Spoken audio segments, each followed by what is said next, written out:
Assalamu alaikum. Man Zakir. Buenos dias, bon dia, jambo, habari, bonjour, bonsoir. Which other greetings am I missing out? Habari, aniche, machi maha, depending on where you're listening to this from. Hello, everybody. Today, I want to talk about Africa and politics.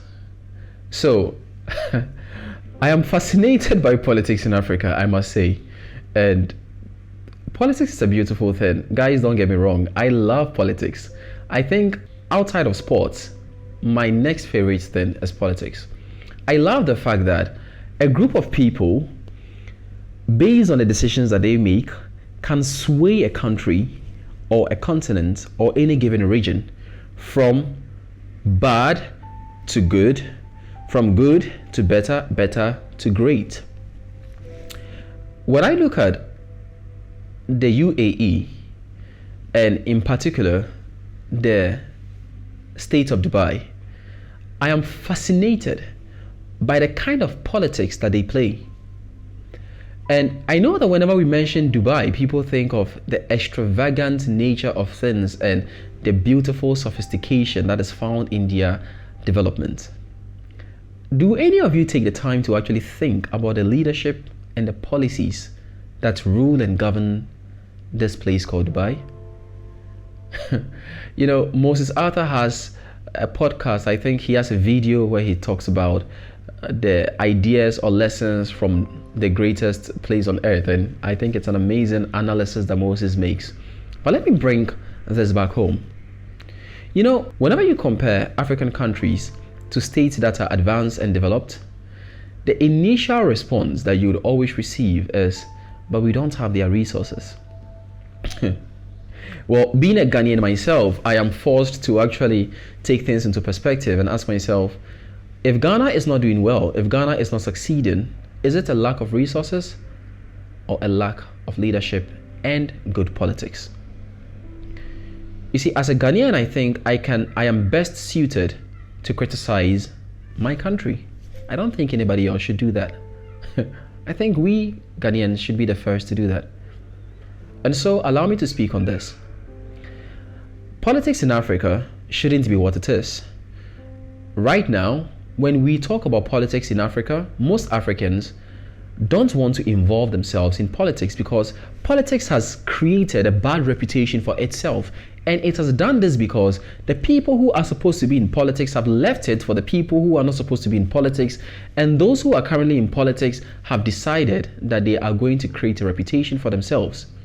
So when we talk about politics, our initial reaction is corruption, right? That is not how it's supposed to be. Most people think I am anti-politics. That is not true. I love politics. In fact, I look forward to working with some political figures in Ghana, hopefully, in the upcoming months or years. But my question today is, what is the role of politics in the development of Africa?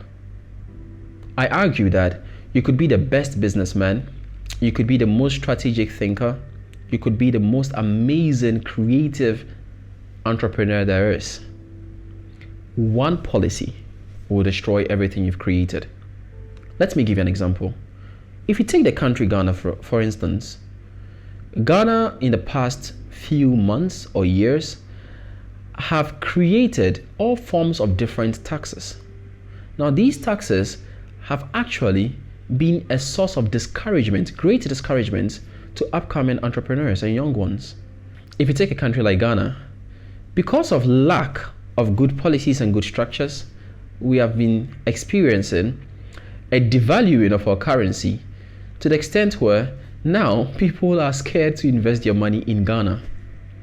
Now, I can say this on air because it is the truth. Everything I'm stating is fact. You can go and check it. When we refer to the government, all we're going to hear are excuses as to why there have been no developments. Now, I'm not saying the government is without reason as to the excuses that they are given. At the end of the day, they are excuses. Anybody who wants to develop and move forward will find a reason or will find a way to do that. The place of politics in Africa is crucial. And I'm through this podcast calling on all Africans, all Ghanaians, all West Africans to actively participate in politics in your own small way. Constructive politics. Guys, how else do we intend to build our continent? How else do we intend to build our regions, our countries, our cities, our towns? How? No matter how wonderful the ideas you have as an entrepreneur, you are going to have to need good policies in place, good structures. You know, I am not surprised at all to see that a lot of entrepreneurs are moving to Dubai. If you look at Ghana, for example, almost every friend I have in Ghana is moving to Dubai or outside the country. This should tell us something. It should tell us that the system that we have in our countries are not enabling. An enabling system is a system that helps creative thinkers, that helps hard workers, that helps entrepreneurs create, build, design what they need to do to move the country forward. Let us not be bystanders. I love what the current president of Ghana said. He said, let us not be spectators, but let us be citizens who participate in the development of our countries. Politics is not a bad thing. It is only bad because the good people have left it to the bad people.